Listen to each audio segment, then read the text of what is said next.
Good morning, everyone. I'm going to continue to try to do a dual post. They may not be every day, at least until I get fully settled. But I'll try to do a dual post. I've got very good internet here. My Starlink is paused. I will reactivate it when I get settled. I will start looking probably the first of next month, assuming we're still here. The more we're looking at it, it's possible we're not going to be here. Now, don't be disappointed if we're still here. God's timing is perfect. Now we're told that we will find the days like that of the days of Noah, or even Sodom and Gomorrah. So what did he do to make sure that everybody that was supposed to be saved was saved? A lot of it's timing. God drew out the timeline from beginning to end, and he knows that on a specific time, date, something's going to happen. That even applies to the rapture and the second coming, even though we may not know. God knows. As in our comparison with the Jewish wedding, God knows the day and the hour that the son will go get his bride, but even the son doesn't know.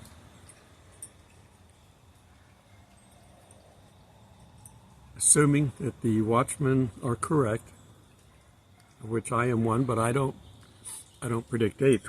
We're not going to know the date. Assuming they're correct, our rapture can be this month.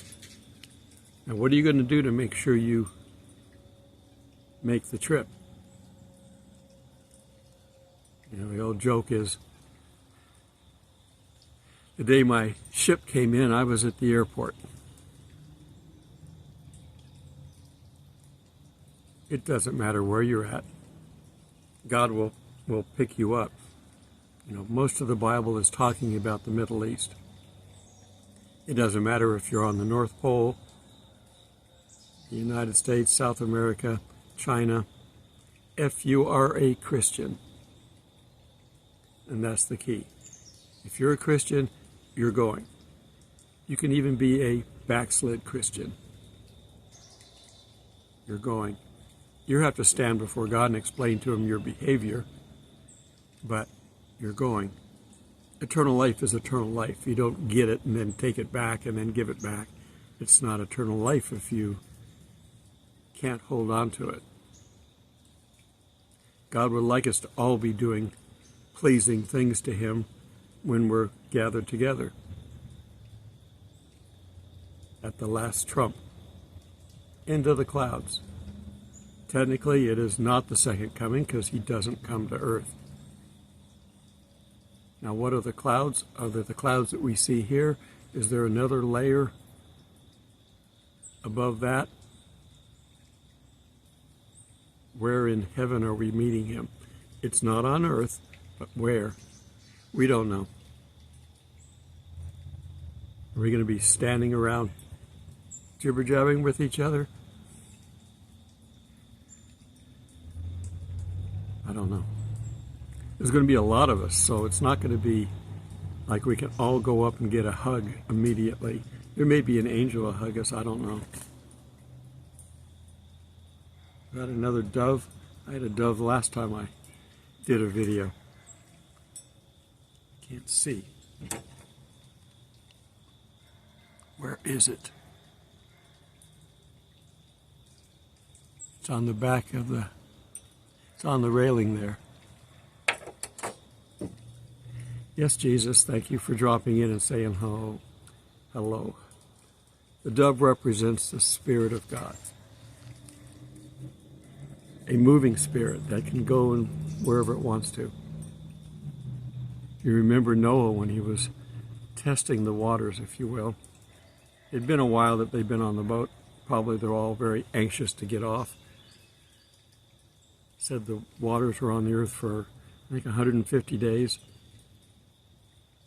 half a year to be cooped up in a big box with all the animals of the world. But God brought everybody that he wanted. Nobody was left behind. And we're going to see also in the story of Lot, same thing. He got everybody out before the destruction.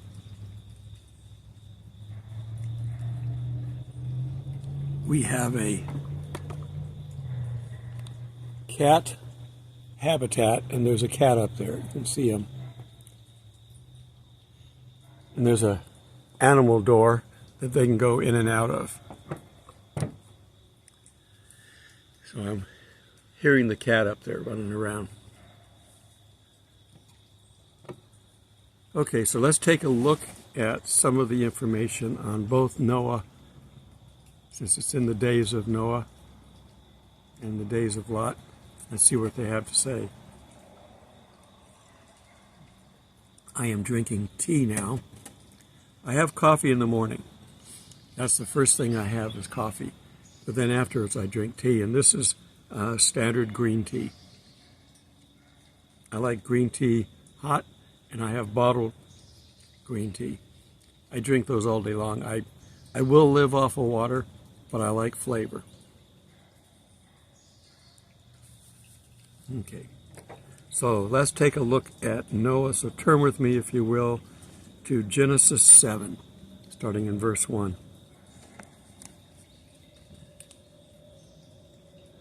Then the Lord said to Noah, "Come into the ark." Now, we've already built the ark. They've already done all the stuff. It's time to go. And I think that we're in the it's time to go time frame. "Come into the ark, you and all your household, because I have seen that you are righteous before me in this generation." Now, we've talked about the reasons of all this. The Nephilim, which we talked about before, purging the world of Satan's influence, trying to mess with the DNA so Christ couldn't be born. This has obviously been quite a while. A plane flying overhead. A small, that's probably a Piper of some sort, sounds like it.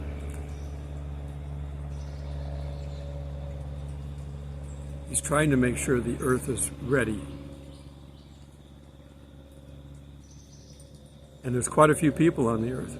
I don't know how long this has been, but it takes a number of generations.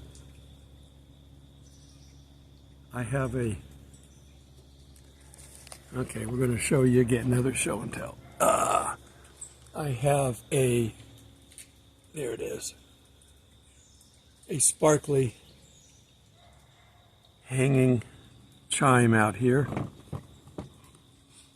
Guess I should have shaved. I'll shave tomorrow.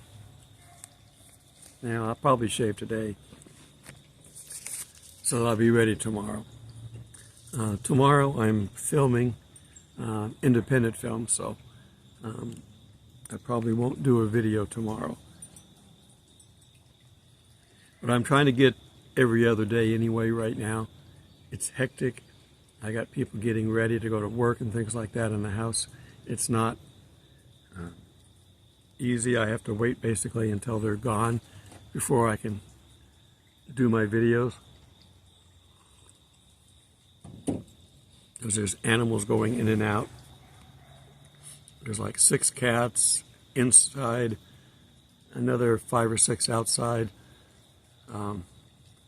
They all live around here. They've all been fixed, so there won't be any more.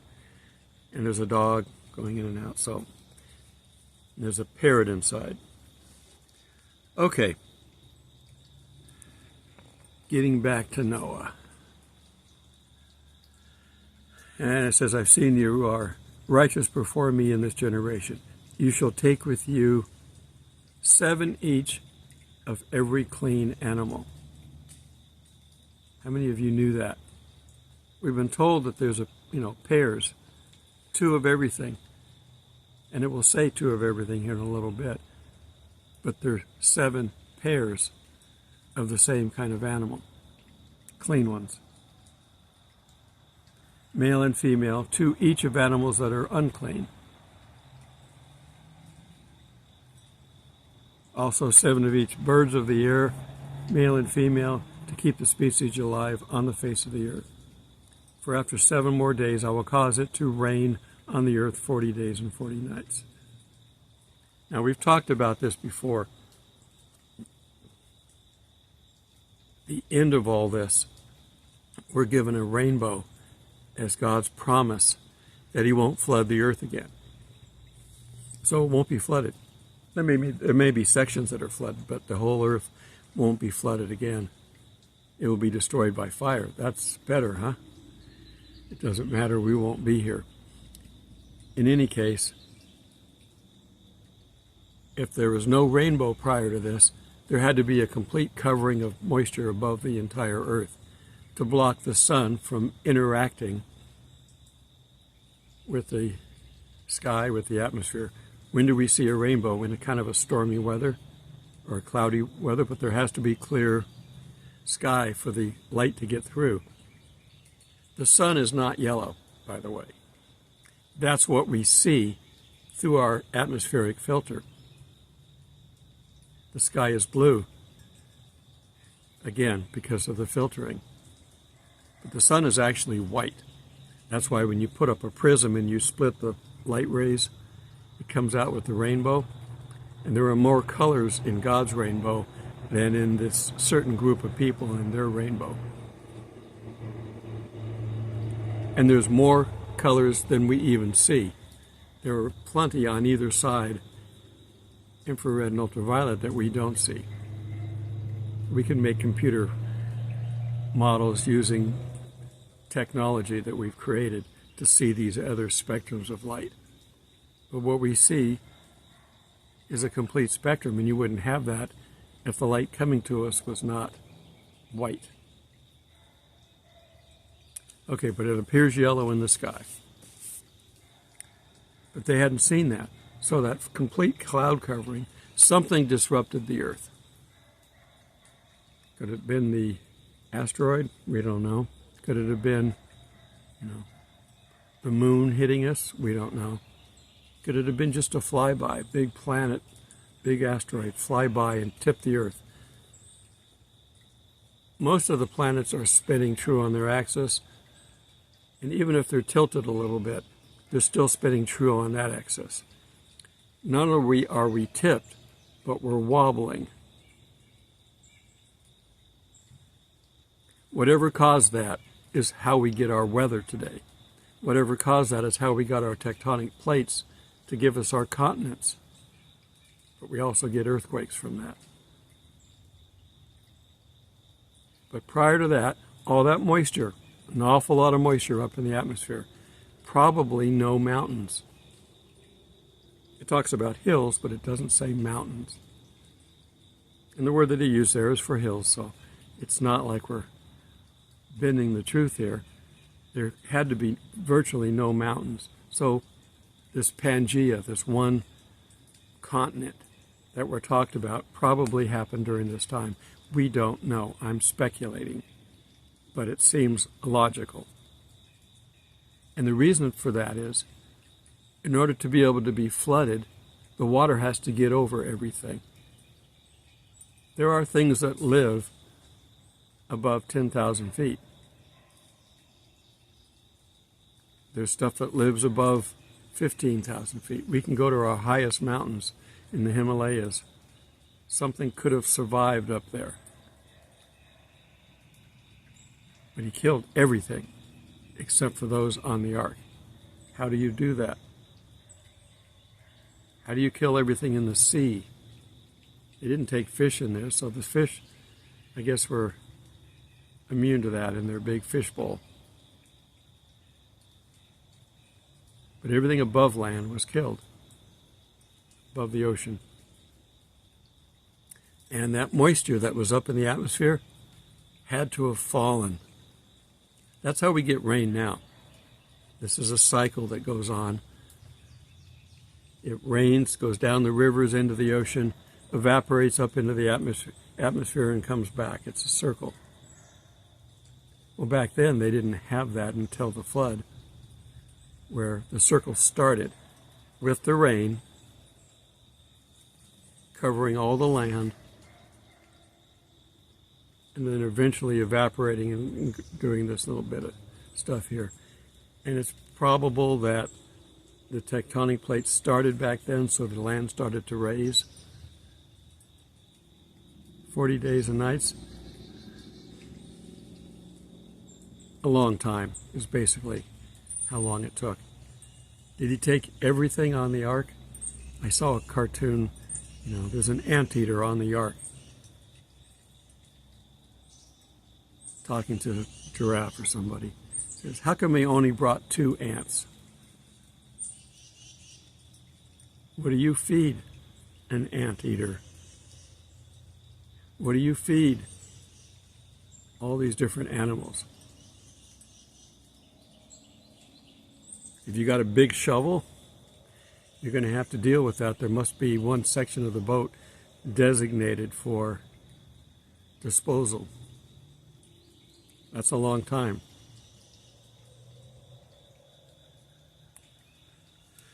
Okay, that's just to give you some food for thought. So we talked about the animals, the birds, cause the rain to earth 40 days and 40 nights. I will destroy from the face of the earth all living things that I have made. Now God made everything. We talked about that in the early parts of Genesis. It was Noah's job to name them, but God created them. And Noah did according to all the Lord commanded him. Noah was 600 years old when the flood waters were on the earth. Now again, I've talked about this part. How can he be 600 years when we're lucky to get to 100?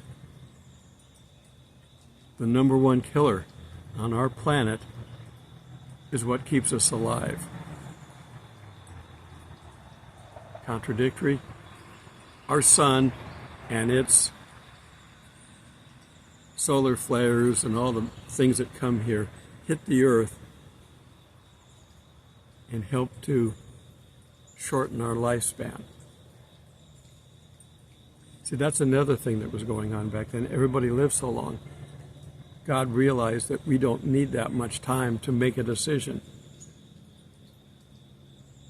It doesn't take that many years to decide to be with God or not to be with God.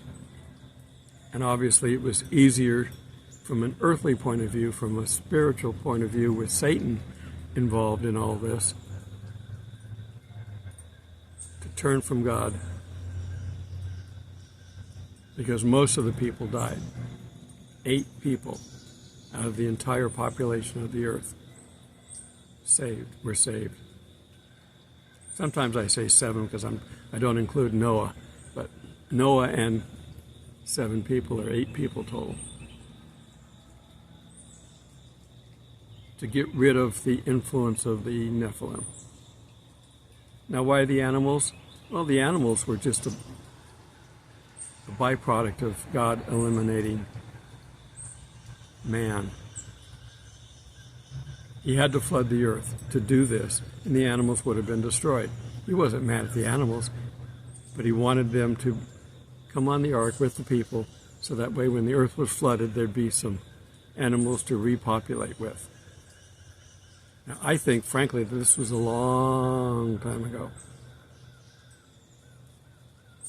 Would there be elephants or woolly mammoths? We have cave pictures of cavemen killing animals for survival. That's okay, we were allowed to do that. We're still allowed to do that.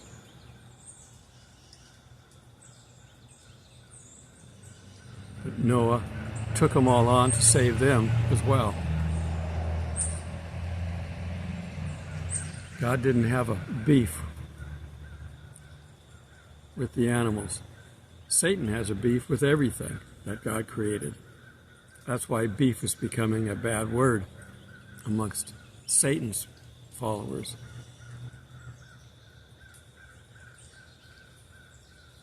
Okay, I'm going off on rabbit holes a lot, but that's okay.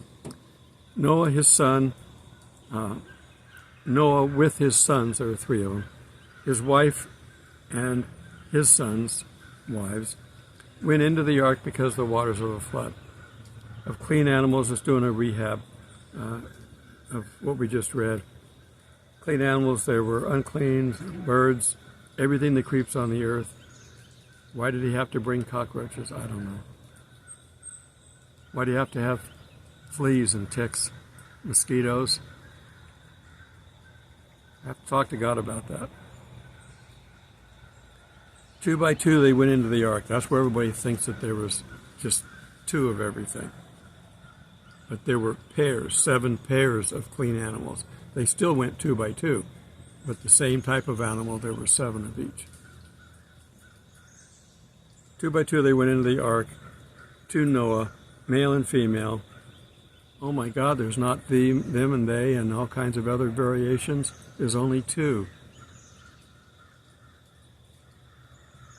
And it came to pass after 7 days that the waters of the flood were on the earth in the 600th year of Noah's life, in the 2nd month, the 17th day of the month. On that day all the fountains of the great deep were broken up, and the windows of heaven were opened. And the rain was on the earth 40 days and 40 nights. And this would not have been just a sprinkle. This would have been a downpour. You've seen rain, especially a lot lately, that it causes local flooding in the streets because it's coming down so hard. And that's for 1 day or maybe 2 days. 40 days of even harder rain? Yes. And on the very same day, Noah and Noah's sons, Shem, Ham, Japheth, and Noah's wife, and the 3 wives of his sons were with them. They entered the ark.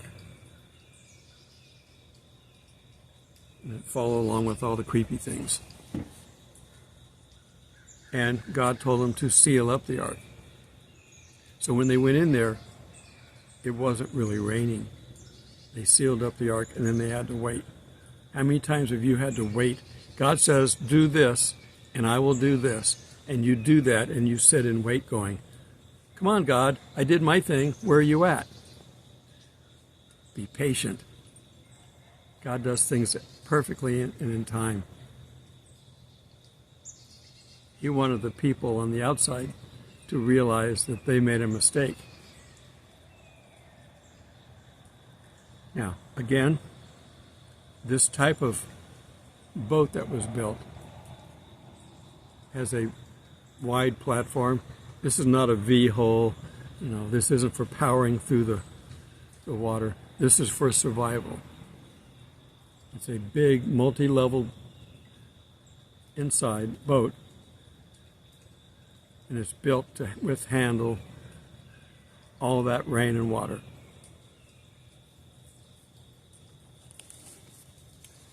So anyhow, that's Noah. We're going to jump over to a quick reference. What are we looking at? We're looking at 1 Peter. Where are we at?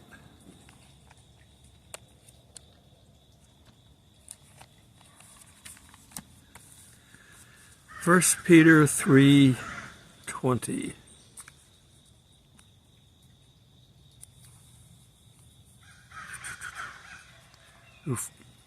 By whom he also went and preached in the Spirit in prison, who formerly were disobedient, were once the divine, long-suffering, waited in the days of Noah, while the ark was being prepared, in which a few, that is, 8 souls, were saved through the water.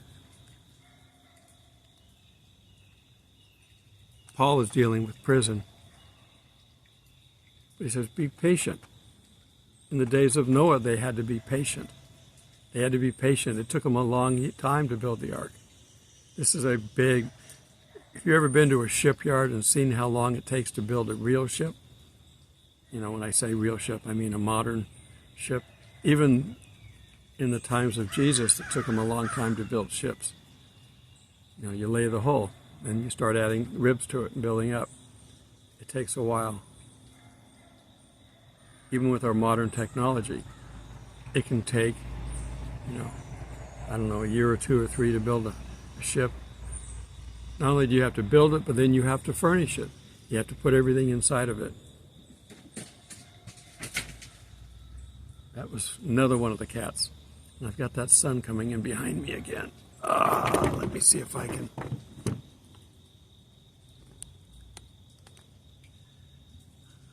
Okay, that's better. I'm talking too long. We're not going to fully get into everything because of the time. I don't want to go over my allotted time. But we're going to turn now to Genesis again, because we're talking about Lot. 19. Keep track of all my page marks. 19:1. Now the 2 angels came to Sodom in the evening. Lot was sitting in the gate of Sodom. When Lot saw them, he arose to meet them, and he bowed himself with his face towards the ground. And he said to them, "Here, now, my lords, please turn into your servant's house and spend the night, and wash your feet that you may rise early and go on your way." So come in, clean up, because you're going to need to get up and leave early in the morning. Sodom was not a safe place for good people. And Lot knew it. But yet Lot lived there. See, this is the problem.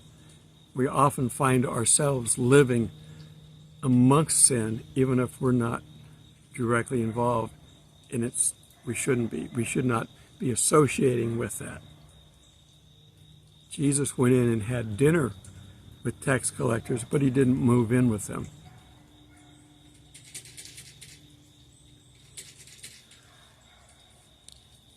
Okay, and they said, "But no, we will spend the night in the open square." But he insisted strongly, so they turned into him and entered his house. Then he made them a feast, baked them unleavened bread, and they ate. These are holy people, so he made holy bread.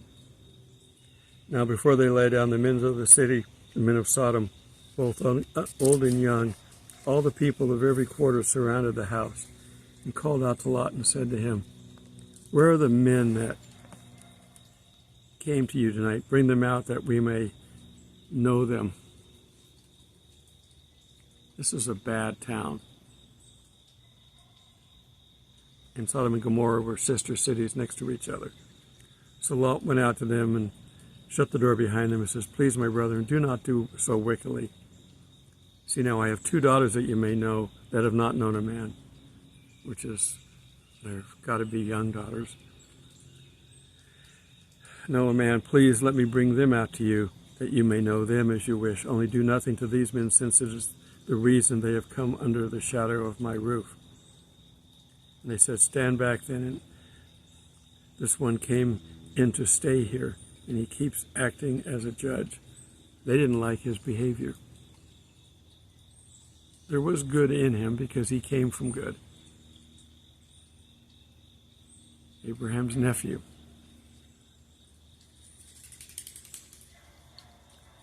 So then the men, we're going to jump on to 12. So then the men said to Lot, "Have you anyone else here, son-in-law, your sons, your daughters, and whomever you have in the city? Take them out of this place. For we will destroy this place, because the outcry against them has grown great before the face of the Lord, and the Lord has sent us to destroy." You don't think God is not hearing what's going on this planet today? He hears every bit of it. And I'm sure he has designated a time and place to take care of this. The problem is, we're in the way. If you were to go back to 18, Abraham intercedes for Sodom.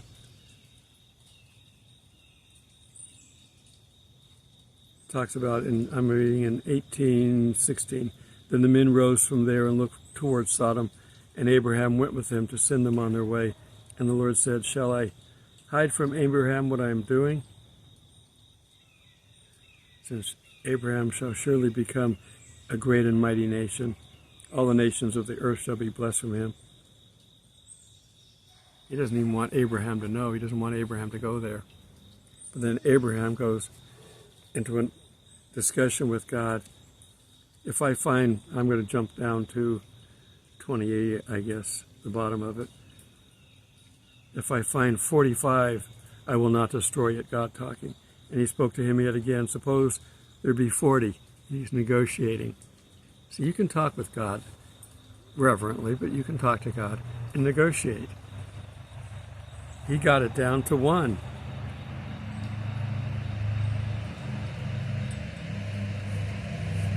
So Lot and his family had to be taken out. Now again, there's a timing issue. Just like with the flood, there was a timing issue.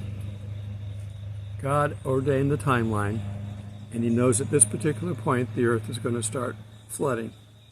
He knows at this point over here that Sodom and Gomorrah are going to be destroyed by something. Fire and brimstone. That sounds like a volcano. Sounds like possibly an asteroid. We don't know. They're gone. Now, we found spots where there are fire that burn things. We don't know if that's them or not. They've speculated that maybe they have found them. They could be at the bottom of the lake there. We really don't know. And again, this is Genesis, so I'm thinking this could potentially be a long time ago, more than the 6,000 years. Now, you can go with 6,000 years, and I disagree, but I won't. As long as we got the gospel right, we can be wrong on the other stuff, the beginning and the ending and stuff. But I don't think God would have put dinosaurs in the ground, in bones. They were probably walking around, and there are some that have food in their stomach. I don't think God would have. He could have, but I don't think he did. But anyhow, he had to get them out. And as they're fleeing, Lot's wife looks back. Now, God didn't care. What are they doing? I hear the cats over there. It wasn't looking back that caused her to turn to repel her assault. She looked back longingly, wanting to be back there. That was the problem. Not just physically looking back. God doesn't want to hide from us what he's doing. But she didn't want to go.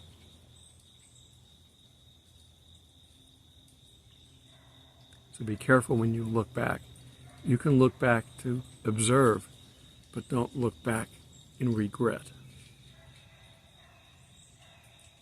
So these days are here now, in the times of Noah and Sodom and Gomorrah.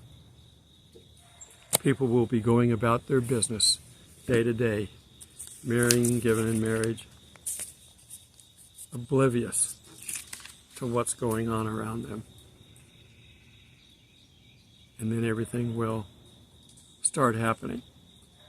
But we have to get out of here. One last little follow-up on this. I typically don't block people that are honestly looking for the truth. But if you come here and you're a post-tribulation rapture believer, and that's the only rapture you believe in, I don't know who your God is that would subject his people, his bride, to the full tribulation, to the seals and the trumpets and the bowls. God would not do that. Not my God. So whoever God you're worshiping, you don't belong on this channel. Because you come here shouting, capital letters, there is no pre-trib rapture. You're teaching blasphemy. Turn that finger around that you're pointing back at you, because that's what you're teaching. There are 3 times people are taken off the earth. Pre-trib, mid, somewhere, pre-wrath, and at the end. but we have a full record of it. And for those of you that try to teach anything about Matthew and the rapture, Matthew's not talking about the rapture. He's only talking about his second coming. He's teaching Jews about what's coming in the future. So he gives a recap of what's in Revelation. He talks about the seals, but he's not talking about the rapture. The rapture is not a Jewish event. It is a Gentile event. Now, you can have Jews who are Christians who will be in the rapture, but Jews by themselves will not be. This is not a chosen people rapture. This is a Christian rapture. It's to get us out of the way because we are the bride of Christ, and we're not subject to wrath. And we have a spirit in us as the restrainer that's keeping the timeline from moving on to the next step. We will have our Thessalonian rapture, our Revelation 12 rapture. They're all pre-trib. And it will happen very soon. Possibly this month. Or early next month if you take in Tabernacles. Because it's a multi-day event. But it's going to happen very soon if it's this year. If it's not this year, I don't know how it fits in the timeline. I really don't. But we've been wrong on the timeline many times as we go past things. But this year, at worst next year, but it doesn't fit the timeline if we go into next year. So it almost has to be this year. But it's not going to be tied directly to a Jewish event. It may trigger the Jewish event, but it's not going to happen during it because of it. Every Jewish feast points to Jesus. The rapture also points to Jesus, but for Christians. So I hope you're ready. God won't leave you behind if you're a true Christian. If you're a phony baloney Christian, because you're in one of these cult religions that's a spin-off that left Jesus behind, you're not going. And you may be surprised. But Jesus will say, I don't know you, get behind me. And they could be doing all kinds of things for people and for God. But if they're not Christians, they're not going. Now, after we're gone, they will hopefully realize their mistake. And they will turn about from their incorrect teaching. But if you're a post-trib believer, you've been taught a lie, you need to find the truth. And don't bring your version of it here. Because I've tried talking many times to post-trib believers, and I shake my head, throw up my hands, and say, you are so falsely believing in your way that you don't accept any other way. And I'm not talking about the narrow way to heaven. I'm talking about in your belief system. You don't accept any variation. You don't even accept people. You don't even have the gospel right to start off with. You think we can work our way to heaven. Many of you. That's not it. You got to be part of the true church. And there really is no church. It's a relationship. All right. God's coming back shortly. I've gone way over on my time. I'm sorry about that. But he won't leave anybody behind. If you're a Christian and you're backsliding, he's still come and get you. He may have to go out in the field and pluck you out of Sodom and Gomorrah, but he will get you out of there. Wouldn't it be so much better if you were standing where you're supposed to be, looking up like you're supposed to be? Soon, everybody. God bless. A little morning color for you. Not a lot of background noise other than distant cars.